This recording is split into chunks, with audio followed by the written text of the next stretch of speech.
They said Elias Crow was born quiet, but that wasn't true. He was born screaming, the way a man does when he already knows the world is going to hurt him and he's trying to warn it in advance. The first thing he learned about America was that it had rules, and the second thing he learned was that the rules bent differently depending on where you stood. He grew up in a town that looked honest from the highway. White porches, trimmed lawns, flags that snapped proudly in the wind. But behind closed doors, the walls absorbed secrets the way soil absorbs blood. His father, Thomas Crow, worked himself into a shadow. Long hours at the steel plant, hands always smelling of rust and sweat, eyes permanently tired. His mother, Ruth, believed in patience the way some people believe in God. She thought if you endured long enough, life would eventually apologize. Life never did. Elias learned early how to disappear. Not physically, he was tall even as a boy, but emotionally. He learned how to listen without reacting, how to observe without being seen, how to store pain somewhere deep where it could ferment. Teachers called him respectful. Coaches called him distant. No one ever called him weak, but no one called him dangerous either. That came later. The day everything truly began, Elias was 17, standing in the rain outside a county courthouse that smelled like old paper and broken promises. His father had died 3 weeks earlier in what the company called an unfortunate accident. A collapsed beam, faulty equipment, no negligence, no compensation worth the years Thomas had given him. Just a folded flag and a handshake that lingered half a second too long, as if the man offering it felt guilty, but not enough to change anything. Ruth held herself together until the lawsuit was dismissed. When the judge spoke the final words, measured, bored, final, something inside her cracked so quietly that no one noticed, not even Elias at first. She stopped humming after that. Stopped cooking full meals, stopped correcting Elias when he stayed out late or came home bleeding from fights he never explained. 3 months later, she suffered a stroke alone in their kitchen, her body discovered by a neighbor who'd come to complain about the overgrown lawn. Elias buried both of his parents before his 18th birthday. The town sent flowers, the company sent silence. That was when the burial began. Not of his body, but of his faith. They buried him in paperwork, in legal language, in polite indifference. They buried him in poverty disguised as personal failure. They buried him in the expectation that he should move on, as if grief were a phase and not a transformation. Elias didn't cry at the second funeral. He didn't cry when he sold the house. He didn't cry when he packed his life into the trunk of a rusted sedan and drove west with no plan beyond staying alive. Pain, when ignored long enough, doesn't disappear. It sharpens. For years, Elias drifted through cities the way smoke drifts through rooms. Oakland, Phoenix, El Paso, Tulsa. He worked jobs that didn't ask questions and paid just enough to keep him breathing. Construction, night security, warehouse loading docks where men talked big and dreamed small. He learned how systems worked by watching who got crushed by him. He learned how people lied when they thought no one was listening. And slowly, quietly, something inside him woke up. It wasn't rage yet. Rage is loud. This was colder. This was awareness. The moment that changed everything came on a Tuesday morning in Denver, inside a diner that smelled like burnt coffee and regret. Elias was eating alone when a man at the counter started laughing too hard at something on his screen. The sound was sharp, careless. Elias glanced up and froze. The article on the man's screen showed a familiar logo. The same steel company, a different state, a different accident. 3 men dead this time. The man laughed again. They'll settle. They always do. Elias felt something move in his chest, not upward, but outward, like pressure finally finding a crack. That night, he didn't sleep. He read everything he could find: court records, OSHA reports, settlements buried in footnotes, patterns no one had bothered to connect because it was easier not to. By dawn, Elias understood the truth with a clarity that felt almost merciful. This wasn't bad luck, it was policy, and policies could be exposed. What Elias didn't yet know, what no one could have known, was that this decision, this quiet vow made alone in a rented room with flickering lights, was the first step towards something irreversible. They had buried him in pain, yes, but pain, when given purpose, becomes something else entirely. It becomes fury with direction, and direction, when followed long enough, becomes destiny. Elias didn't wake up the next morning as a different man. There was no cinematic moment, no sudden strength, no speech whispered into the mirror. What changed was quieter and far more dangerous. He stopped drifting. He stayed in Denver. At first, he told himself it was temporary, a few weeks to think, to figure out his next move. But days turned into habits, and habits turned into plans. He found a job at a small data processing company downtown, the kind of place that handled digitized archives for law firms and insurance agencies. The pay was modest, the hours long, and the security laughable. No one looked twice at a man who kept his head down and did his work efficiently. Elias learned the system the way he learned everything else, by listening more than he spoke. He discovered how documents were tagged, how files were mislabeled on purpose, how confidential often meant embarrassing. He learned that silence wasn't enforced with locks, it was enforced with boredom. No one expected wrongdoing to hide in plain sight because no one believed anyone would be patient enough to look. Elias was patient. At night, he filled notebooks with connections, names, dates, settlements that followed the same pattern as his father's case, safety inspectors who moved between states just before major incidents, executives who resigned quietly and reappeared elsewhere with golden parachutes.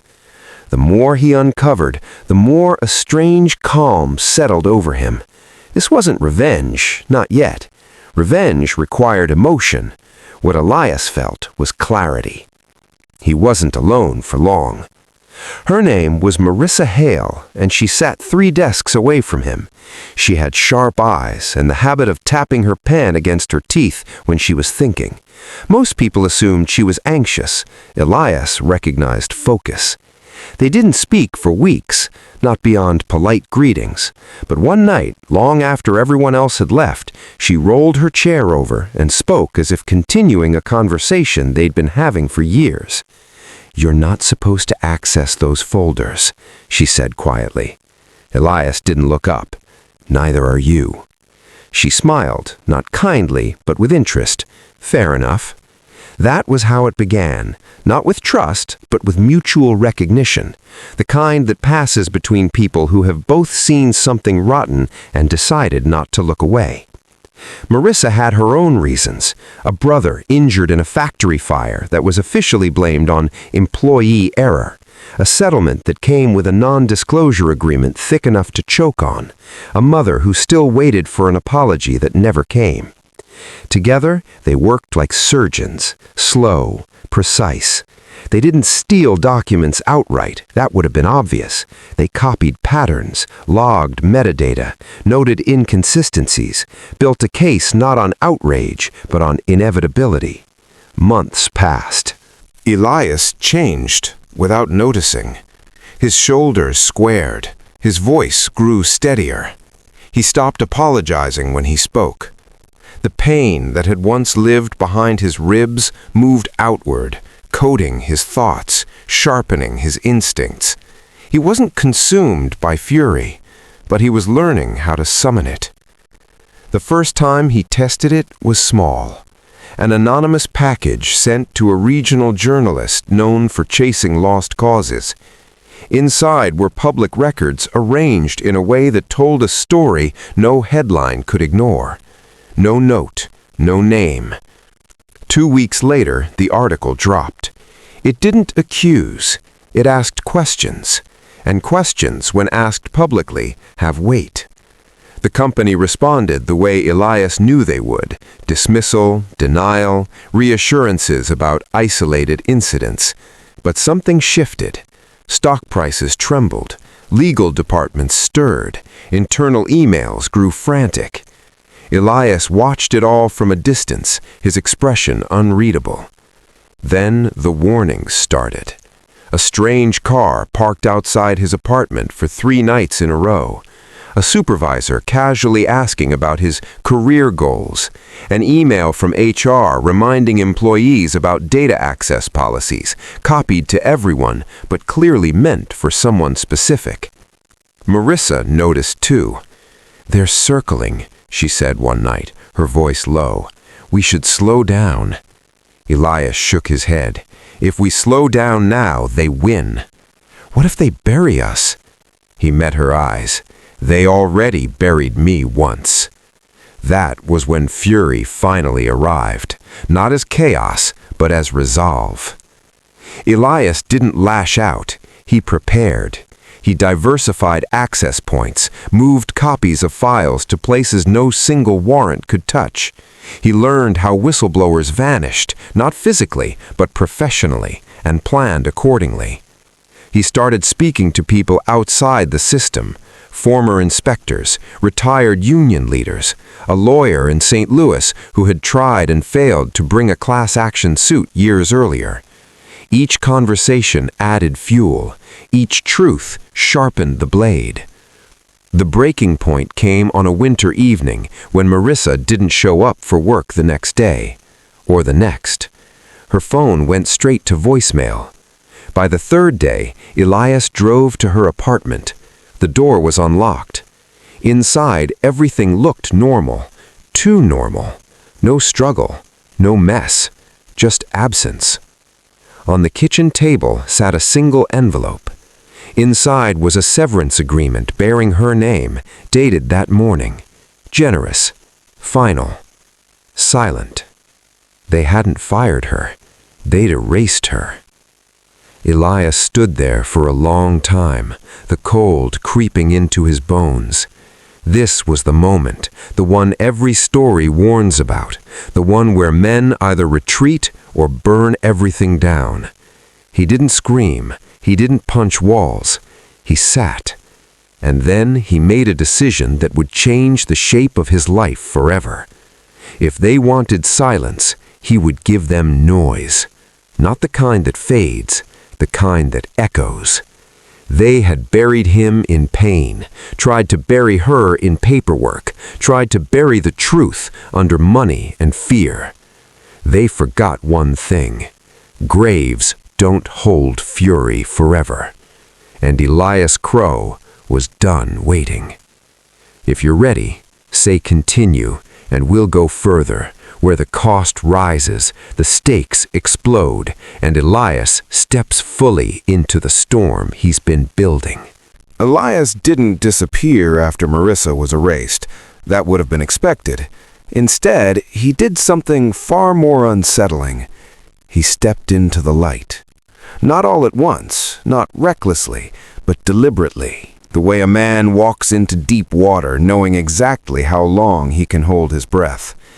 He quit his job the next morning, citing personal reasons, and watched the relief flicker across his supervisor's face before it was replaced by polite indifference. They thought the problem had solved itself. Elias let them believe it. For 3 weeks, he became invisible again, but this time by choice. He moved apartments, paid in cash, changed routines. He spent long hours in public libraries, places where information flowed freely, and no one asked why you stayed until closing. He trained his body the way he trained his mind, waking before dawn to run until his lungs burned, lifting weights until his muscles shook. Fury needs a vessel. He was shaping his. The first public blow landed on a Sunday night. A long-form investigation aired on a national network, prime time, polished, devastating. It traced a decade of accidents across 5 states, connecting them to the same internal safety overrides, the same inspectors, the same corporate shell game. Faces blurred, voices altered, but the evidence was undeniable. Elias watched from a crowded bar when no one noticed the man in the corner, gripping his glass so hard it nearly cracked. The reaction was immediate. Executives issued statements, lawyers appeared on morning shows, politicians promised inquiries with practiced sincerity, and behind closed doors, panic set in. Elias knew because the calls started coming. Old contacts, nervous insiders, people who had waited years for someone else to go first. He didn't promise them protection, he promised them purpose. That was enough. But power never gives ground quietly. 2 nights later, Elias was nearly killed. It happened in a parking garage downtown, the kind with poor lighting and cameras that always seemed to malfunction at the worst moments. He heard the footsteps behind him half a second before the first blow. A heavy object swung with intent, not warning. Pain exploded across his back. He went down hard, air ripped from his lungs. The men didn't speak. Professionals rarely do. Elias rolled just in time to avoid the second strike, the concrete scraping his skin raw. Training took over, elbow, knee, a desperate grab for leverage. He felt something break, couldn't tell if it was his or theirs. The last thing he saw before darkness took him was a pair of shoes stepping back, unhurried. "Should have stayed buried," someone said. He woke in a hospital under a false name, ribs cracked, head stitched, body screaming in protest. The doctor asked questions Elias didn't answer. A nurse looked at him with a mixture of pity and fear. "You're lucky," she said quietly. "Another inch and—" "I know," Elias replied. Luck had nothing to do with it. As he lay there staring at the ceiling, fury finally completed its transformation. It stopped being reactive. It became strategic. They weren't just trying to silence him anymore. They were afraid. And fear makes people sloppy. Elias left the hospital against medical advice. Pain followed him everywhere now, a constant reminder of the cost. But pain was familiar. Pain was honest. He met his lawyer contact in St. Louis 2 days later, a woman named Denise Carter with iron gray hair and eyes that had seen too many compromises. She didn't ask him if he was scared. She asked him if he understood what he was starting. "They'll come after everything," she said. "Your money, your reputation, your past. They'll turn you into a villain before they ever admit guilt." Elias nodded. "I don't need to be a hero." "What do you need?" "Results." Denise studied him for a long moment, then slid a folder across the table. Inside were affidavits from former employees who never thought they'd be heard, technical analyses that proved tampering beyond reasonable doubt, and at the center of it all, a name Elias hadn't seen before: Victor Langley. The trial did not begin with thunder. It began with paperwork. Boxes of it, pallets stacked in hallways, drives encrypted and decrypted again, names that once carried weight reduced to lines on a docket. The machine that Elias had exposed now had to face a different machine entirely, one that moved slowly but crushed without mercy when properly fed. Elias attended the first day anonymously, seated in the back row among retirees, reporters, and the quietly furious. He wore a plain jacket and kept his head down, but he felt the air shift when Victor Langley entered the room. Confidence still clung to Langley, but it sagged now, weighed down by the knowledge that charm does not sway evidence.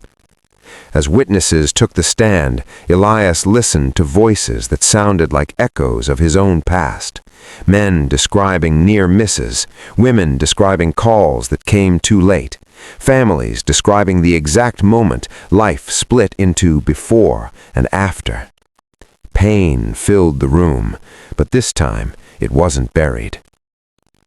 Langley's defense fought hard. They always do. They attacked credibility. They questioned memory. They blamed contractors, regulators, bad luck.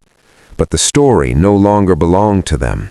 It had been told too many times, from too many mouths to be dismissed. When Denise Carter finally stood to present the internal communications, the emails, the directives, the deliberate decisions to bypass safety for profit, the room fell into a silence so heavy it felt physical. Words projected on screens became weapons. Dates lined up, names repeated. And then came the moment Elias had not prepared for. His name was called. He hadn't planned to testify. Denise hadn't pushed. His role had been that of architect, not face. But one of the defense attorneys, desperate and arrogant, had made a mistake. They had implied that the entire case was built on the bitterness of one disgruntled former employee. The judge allowed the rebuttal. Elias walked to the stand with a limp that never quite left him after the garage. Every step reminded him of what it cost to be here. He swore the oath without hesitation. They asked him about Marissa. He told the truth. They asked him about the attack.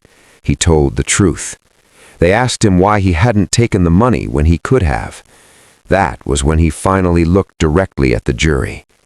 "Because if I had," he said, his voice steady, "I would have helped bury the next man." No one spoke after that, not for a while. The verdict came weeks later. Guilty, on counts that mattered.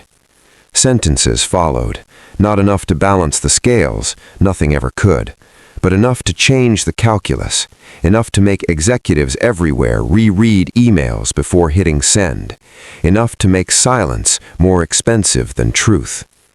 America moved on, as it always does. New stories, new scandals, new distractions. Elias didn't. He stood outside the courthouse alone when it was over, watching people hurry past him, unaware of the ground that had shifted beneath their feet. He didn't feel triumph. He felt something quieter. Relief. Marissa never returned to the life she'd lost, but months later, Elias received a postcard from a coastal town he'd never visited. No return address, just 4 words, written in careful ink. Still standing, still fighting. He folded it once and kept it in his wallet. Elias used the settlement money the way his mother would have approved of, carefully, intentionally. He funded legal clinics, whistleblower protections, training programs for workers who'd never been taught their rights.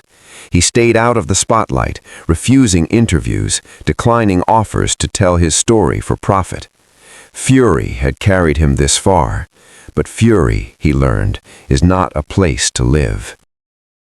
On Christmas morning, years later, Elias awoke in a small house, far from the towns that had shaped him.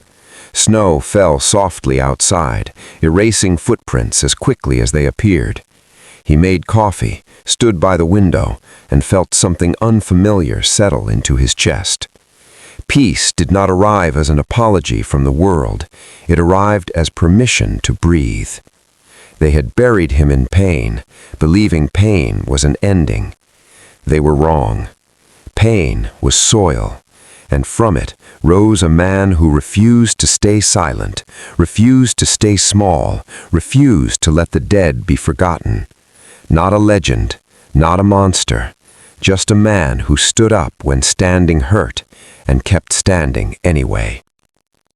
And that, in the end, was the fury that changed everything.